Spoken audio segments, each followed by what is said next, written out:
bonjour à tous et bienvenue sur Mosaïque Cristal. Au programme aujourd'hui de la politique, et oui, le deuxième tour des élections municipales, c'est dimanche. On s'intéressera aussi au sport, ça reprend. Doucement, difficilement, avec des galères, mais ça reprend. On verra l'exemple de la Sogim à Sarreguemines.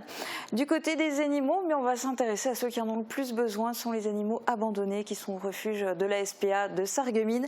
Et puis côté patrimoine, eh bien chaque jour, on vous fait découvrir une pépite du territoire. Et oui, c'est ça la force du local. On commence cette émission à Sarralbe où se trouve Morane. Bonjour Morane. Alors ce matin, c'est particulier pour toi, tu es retombée en enfance. Raconte-nous. Salut Julia, ce matin j'ai à nouveau 10 ans parce qu'en fait vous avez sans doute dû l'apercevoir, il y a un parc éphémère et en plein air qui a ouvert ses grilles sur le parking du Super U de Sarralbe.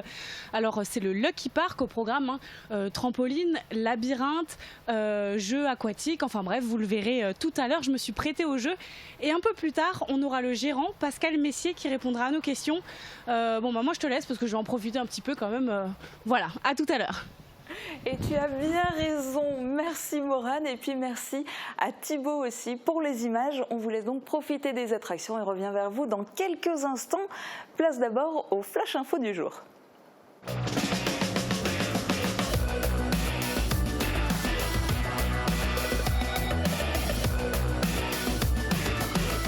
L'Agglo, acteur de l'écomobilité. Un jeune de 23 ans succombe après un accident de moto. Les faits se sont passés dimanche après-midi à Morsbronn-les-Bains.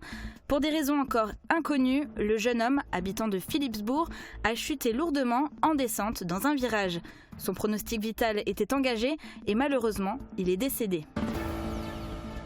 Une peine de cœur à l'origine de l'incendie du véhicule.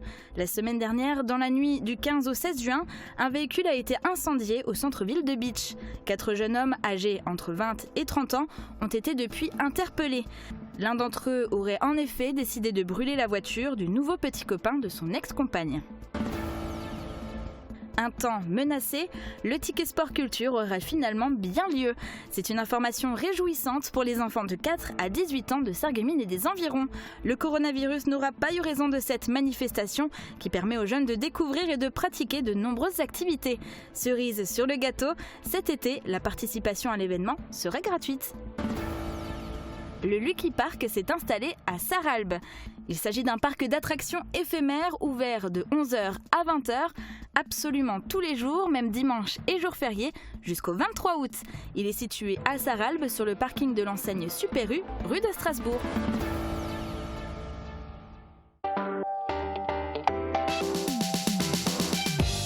Vous n'avez encore rien planifié pour vos vacances? Alors partez chez vous. Mosaïque Cristal vous emmène à la découverte de lieux historiques, touristiques, incontournables ou même méconnus sur notre secteur. Uranie sera votre guide pour les vacances. Bonjour tout le monde et bienvenue dans le Pays Beach. Aujourd'hui, je vous ai trouvé de belles activités à faire. Il y aura un petit peu de sport, bien sûr, mais il y aura aussi beaucoup de calme et de sérénité, car c'est aussi ça, les vacances, c'est profiter et prendre du temps pour soi. En vacances chez vous, un programme à suivre vendredi sur Mosaïque Cristal. Et ça tombe bien, en ce moment la météo est particulièrement propice pour partir à la découverte de notre territoire. Confirmation immédiate d'ailleurs par Sandrine qui vous décortique les prévisions de Météo France pour demain. La météo vous est présentée par le Crédit Mutuel. Une banque qui appartient à ses clients, ça change tout.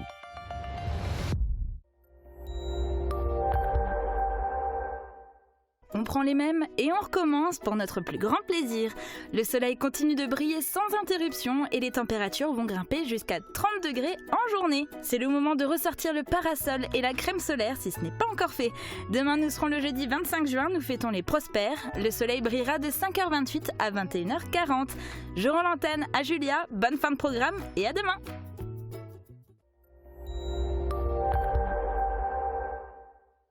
Merci d'avoir suivi la météo avec le Crédit Mutuel. Une banque qui appartient à ses clients, ça change tout. Et on retourne à Sarralbe, vous l'avez vu en début d'émission, notre journaliste Morane est au Lucky Park, un parc de jeux en plein air installé sur le parking du Super U. Et ce n'est pas réservé qu'aux enfants, regardez.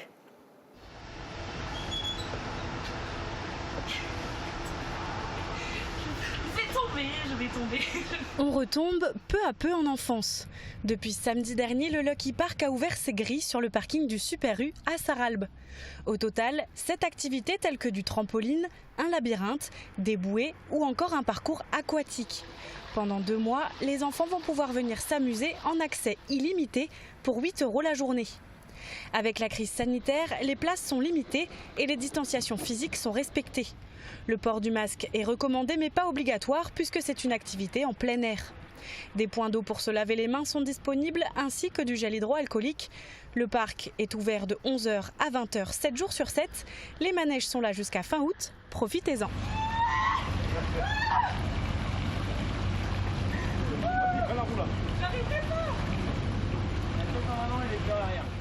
Et je ne sais pas si ce sont les petits clients habituels qui sont les plus heureux ou notre journaliste Morane sur place.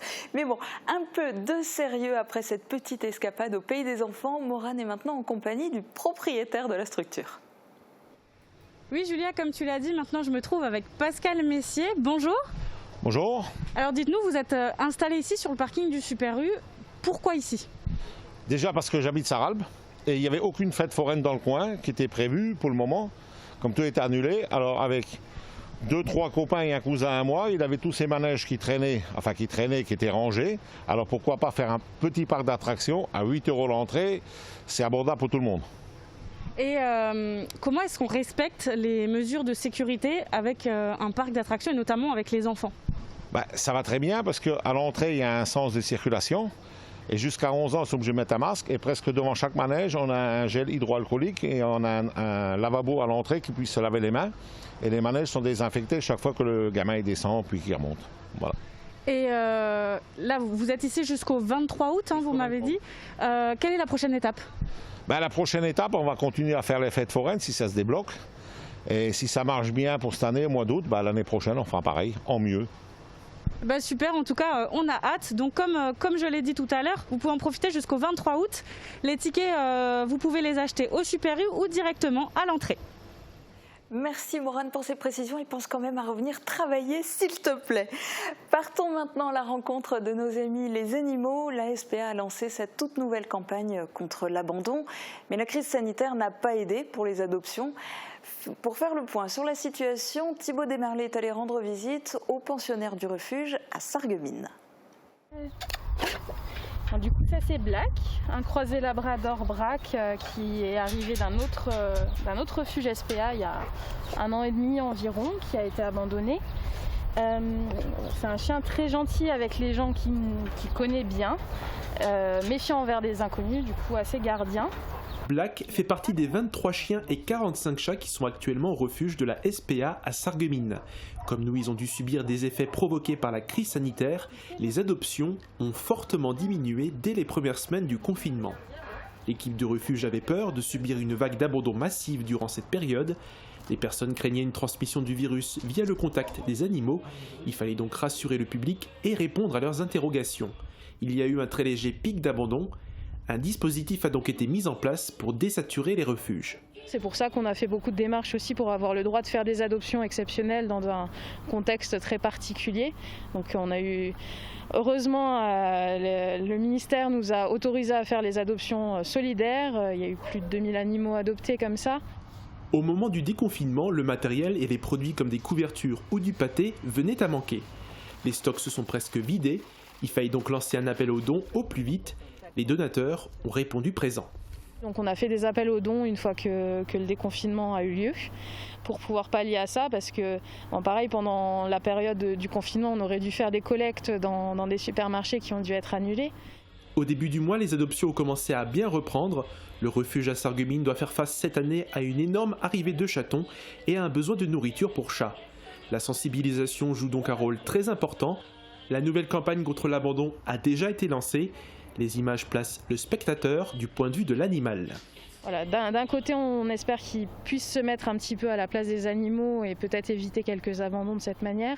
Et d'un autre, sensibiliser les gens à venir adopter des animaux même traumatisés à la SPA. Le refuge est fermé au public mais ouvre uniquement sur rendez-vous pour les adoptions et les abandons.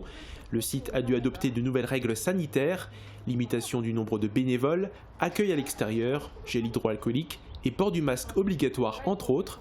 Et même si vous en portez un, cela ne va pas empêcher Black et ses amis de vous adorer. Ils continuent d'attendre patiemment leur nouvelle famille. L'appel est lancé, il ne vous reste plus qu'à vous décider pour aller adopter votre nouvel animal de compagnie. Quand on parle des conséquences financières de la crise sanitaire, on évoque essentiellement les entreprises, mais les associations aussi en pâtissent, et notamment l'Assogim Sarreguemines qui compte plus de 700 licenciés et 7 salariés. Guillaume Dumonteil nous en dit plus. Enfin, après 2 mois d'inactivité, ou presque, les cours ont repris à l'Assogim Sarreguemines. Mais en petit comité, 10 personnes maxi, 9 gymnastes plus 1 entraîneur et 4 enfants seulement pour la baby, car ils sont accompagnés de leurs parents. La reprise a été progressive et tous les cours n'ont pas encore lieu en présentiel. La gym adulte s'effectue effectivement toujours en visio, car avec plus de 120 licenciés, c'est plus facile à gérer à distance pour respecter les consignes sanitaires. Pendant le confinement, les entraîneurs ont dû faire preuve d'imagination. Ils ont proposé des cours à distance avant de mettre des tapis à l'extérieur pour ce qui concerne le groupe compétition. La performance passe par les exercices. 2 mois sans gym, c'est très difficile, sachant qu'après, en septembre, normalement, on doit reprendre les compétitions. Pour préparer les gymnastes et éviter une nouvelle longue période d'interruption des entraînements, les entraîneurs ont décidé de travailler 1 mois supplémentaire et donc de terminer à la fin du mois de juillet. Le président l'assure, il ne s'agit pas d'un geste fait à destination des parents, mais certains d'entre eux ont réclamé le remboursement d'une partie du montant des licences, compte tenu de l'interruption des entraînements en raison du Covid. L'Assogim a refusé un tel accord pour ne pas mettre en péril le club, déjà touché financièrement. Il n'a toujours pas reçu le complément du chômage partiel pour ses salariés et plusieurs compétitions que l'Assogim devait organiser ont été annulées, ce qui entraîne une baisse de recettes dont le coût est néanmoins amoindri par une baisse des frais de transport.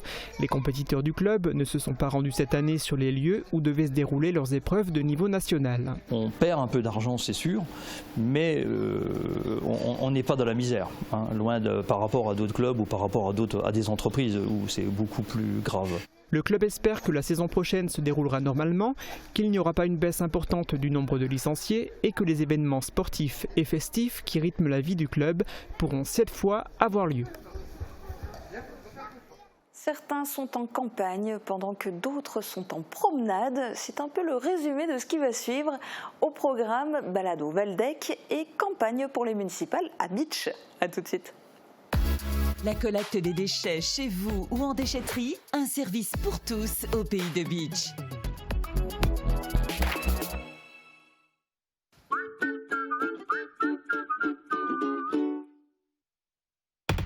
Le bien-être du corps s'exprime à la Villa Arola. Des expertes vous accueillent dans l'Institut de beauté ou le cabinet d'esthétique. Profitez d'un moment unique en solo ou en duo. Offrez un moment bien-être à vos proches grâce à nos chèques cadeaux.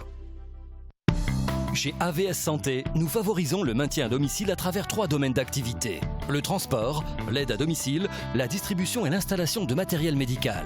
Nous sommes à votre écoute et vous proposons les meilleures solutions. Acteur majeur de la santé et l'aide à la personne en Moselle-Est, nous sommes présents à Sarreguemines, Beach et Morsbach. AVS Santé, notre métier, vous accompagner. Bécher STP, le spécialiste de la protection solaire. Store personnalisable et pergola bioclimatique. Faites confiance à notre expertise et nos produits fabriqués sur mesure. Oubliez les contraintes d'installation, nous nous occupons de la pose. Et c'est la nouveauté. Protégez-vous contre les coronavirus avec la bâche Agivir.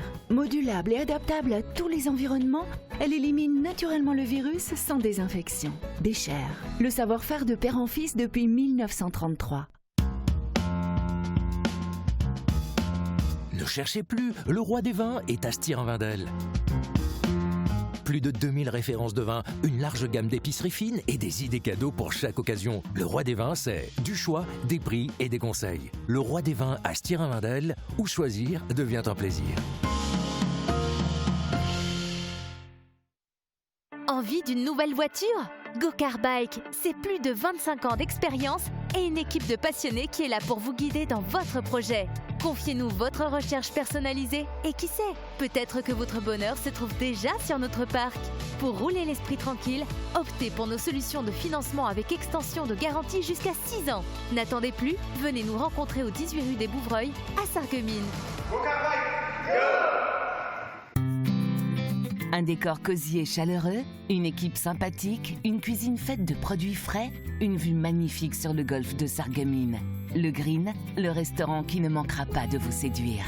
Toute l'équipe de la Maison Berre est heureuse de vous revoir en ville. Nous continuons à appliquer scrupuleusement les gestes barrières et avons maintenu notre service de livraison à domicile sur Sarreguemines. Soucieux de vous faire partager notre savoir-faire artisanal, tous nos produits sont faits maison.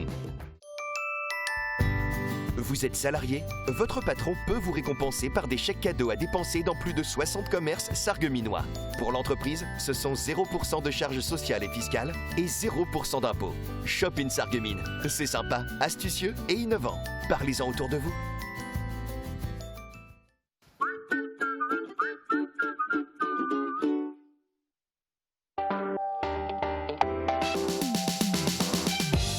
Vous n'avez encore rien planifié pour vos vacances? Alors partez chez vous!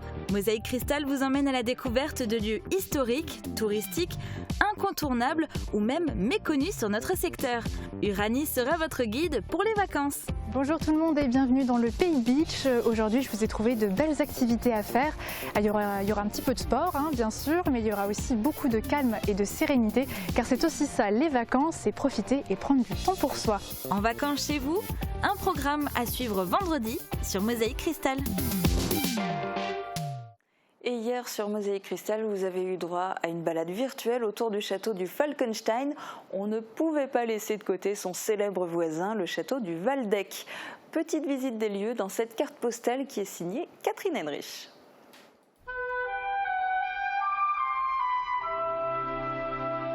Donjon séculaire, gardien de la forêt de Hanau, c'est ce que tout le monde connaît du château du Waldeck.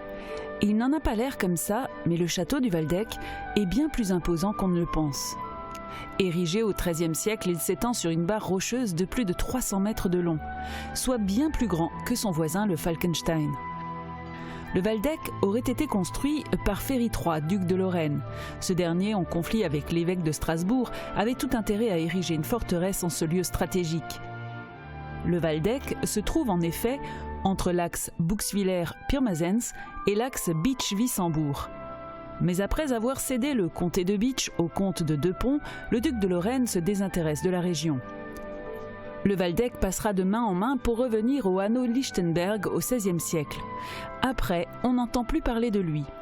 On attribue sa destruction aux événements de la guerre de 30 ans. Ce serait le maréchal français Laforce qui aurait mené les opérations.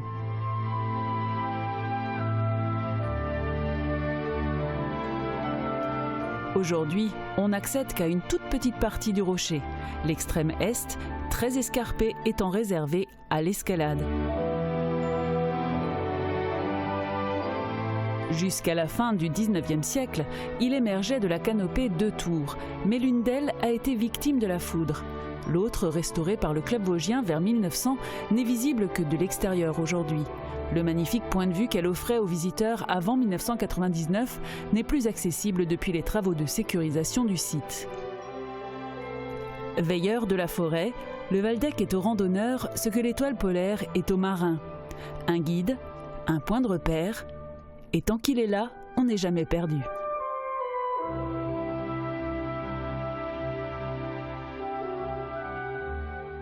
Et on arrête la balade pour s'intéresser à la campagne politique cette fois. Dimanche, c'est le deuxième tour des élections municipales. N'oubliez pas d'aller voter. Les bureaux de vote sont ouverts de 8h à 18h dans le secteur.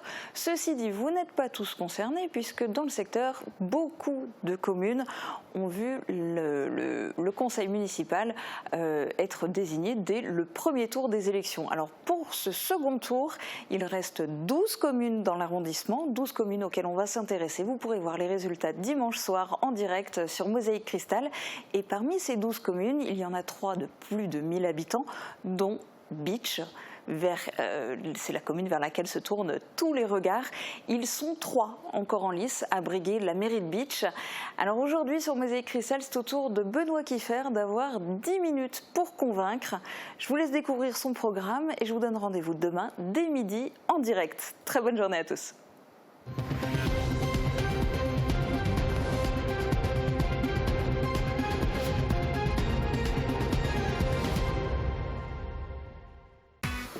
À 51 ans, Benoît Kieffer se lance à un nouveau défi, celui des élections municipales de 2020.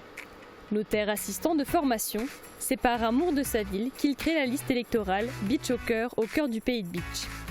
Passionné de culture, de littérature, de musique, mais surtout de travail, il souhaite donner une nouvelle impulsion, qu'elle soit sociale, économique ou urbaine, à son cher pays de Bitche. Pour le candidat, la ville serait synonyme de richesse, patrimoine et qualité de vie. Son goût pour les autres l'a poussé à rejoindre le basket club de Bitche, mais aussi à organiser une consultation citoyenne traitant de la situation actuelle pour inviter les habitants à s'exprimer sur leurs aspirations. Le père de famille espère redynamiser l'attractivité de sa ville, mais aussi participer à une dynamique territoriale, une force motrice profitable aux habitants. Bitche doit avoir un rôle de centralité. Benoît Kieffer pose le regard du changement sur la crise sanitaire en parlant de développement durable, social, économique, mais aussi de solidarité.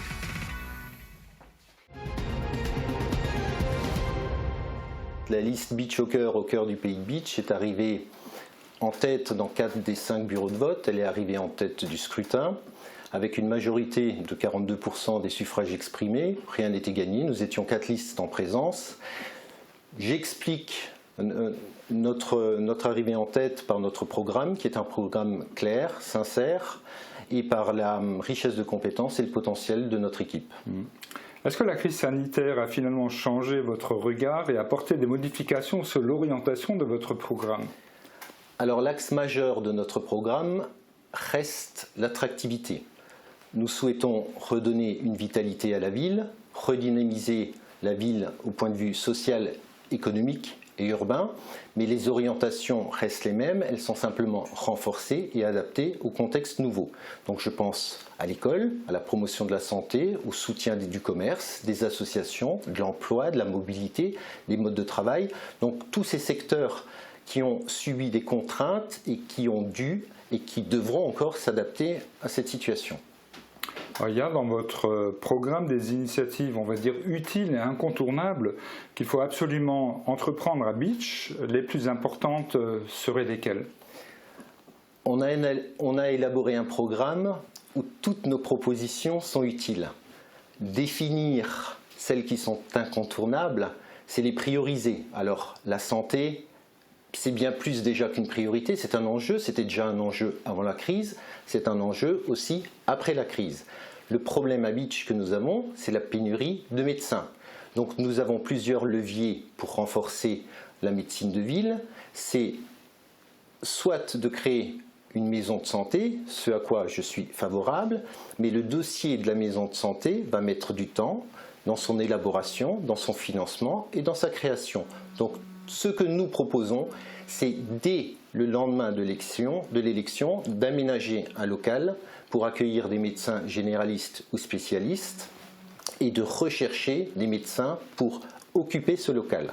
Il ne sert à rien d'avoir une maison de santé si on n'a aucun médecin. Donc pour répondre à cette pénurie, et dans l'attente, puisque à Bitche, les prochains médecins, les médecins généralistes partiront à la retraite d'ici 3 à 5 ans, c'est à peu près le temps que j'estime pour la construction de la maison de santé. Donc il faut agir immédiatement, lancer un projet d'aménagement d'un local et de manière parallèle lancer le dossier pour la maison de santé. Et puis il y a ces projets, on va dire, de type coup de cœur qui différencient réellement les candidats et qui sont propres à chacun. Alors si vous aviez les moyens financiers de les réaliser, quels seraient ces projets? Alors, le projet culturel de la Microfolie, qui est un musée numérique, les animations au niveau du Stadtweiher qu'on avait prévu, les propositions en matière de démocratie citoyenne, le cimetière forestier qu'on avait évoqué aussi, la galerie d'art au centre-ville, dans un local vide actuellement qui participerait au travers d'expositions temporaires à l'attractivité de la ville, sont des coups de cœur qui nous différencient des candidats et qui n'engagent que peu ou pas d'investissement financier. Notre projet, notre programme ne contient pas de projet que nous ne réaliserions pas financièrement.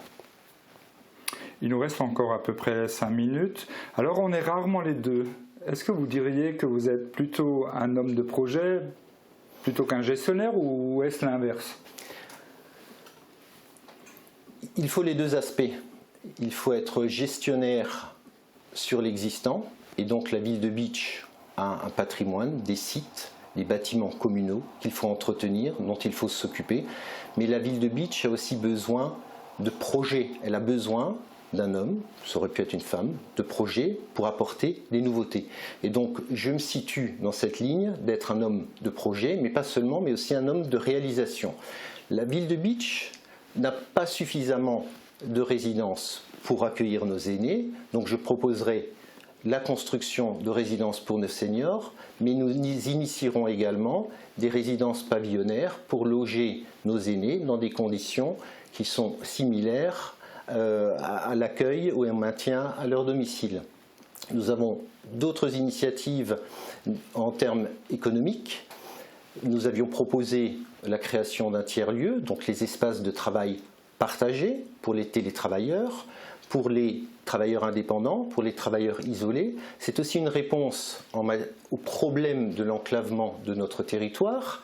Et donc c'est aussi un élément de développement économique, une amélioration du cadre de vie de ceux qui ont recours à cet espace de travail, qui est aussi un espace collaboratif, et qui participe au développement non seulement de notre commune, mais de l'ensemble du pays de Bitche. En matière d'économie touristique, le projet que je mène, il faut relancer l'activité et l'économie touristique. Alors, il faut relancer aussi et permettre à nos hôtels nouveaux d'avoir une capacité d'accueil qui est suffisante. Donc, je pense que la création d'un hôtel est importante pour le pays de Bitche. Nous avons l'obligation aussi de renforcer les actions de notre centre communal d'action sociale. On l'a vu avec la crise, avec l'apport et des actions, des nouvelles actions que le centre a pu entreprendre. Je pense qu'il faut les pérenniser, mais il faut aussi renforcer les moyens du centre communal d'action sociale. Soutenir nos associations avec des moyens nouveaux fait aussi partie de cette nouvelle configuration, de cette configuration d'après-crise. Mais je le redis, comme je l'ai dit préalablement, nos orientations restent les mêmes, nous les avons simplement, nous souhaitons les renforcer et les adapter à cette nouvelle situation. La réhabilitation de nos friches fait partie de cette priorité. Et je maintiendrai également, comme je l'avais dit, la rénovation des vestiaires du stade de foot. Il faudra bien évidemment qu'on trouve aussi une solution dans le domaine des activités sportives, et ça c'est relativement important au lendemain de cette crise pour apporter du social et créer le lien social. Voilà, j'ai encore quelques questions à laquelle vous allez répondre, je l'espère, en un mot. Votre passe-temps favori? La lecture. Votre destination de voyage préférée? Bitche et le pays de Bitche. C'est un petit clin d'œil pour vous dire simplement que le lendemain des élections, je me mettrai au travail et donc je laisserai forcément le temps libre de côté. Alors, le défaut chez les autres qui vous dérange le plus? Le mensonge. Une qualité que vous appréciez particulièrement? L'honnêteté intellectuelle. Est-ce que vous avez un animal de compagnie et lequel? J'ai 2 chats. Voilà, on arrive au terme de cet entretien. Il reste 1 minute 20. Dimanche, les électeurs vont mettre un bulletin dans une enveloppe. Aux indécis, quel dernier message souhaitez-vous leur donner? Je leur dirai que le programme que nous avons élaboré est un programme clair, sincère et qui apporte des réponses concrètes aux besoins des Bitchoises et des Bitchois. Ce programme a été élaboré, il est porté par une équipe qui est riche de compétences, qui a un potentiel et qui pourra donc mettre ses compétences dès le lendemain des élections au service de la collectivité. Et ce qui permet aussi d'assurer une transition relativement rapide. Je dirais, pour ce qui me concerne, que je serai un maire présent, à l'écoute de nos concitoyens, je serai proche d'eux, je serai soucieux des deniers publics, je porterai un projet d'avenir pour notre ville et je serai un maire pour Bitche, pour les Bitchoises et les Bitchois.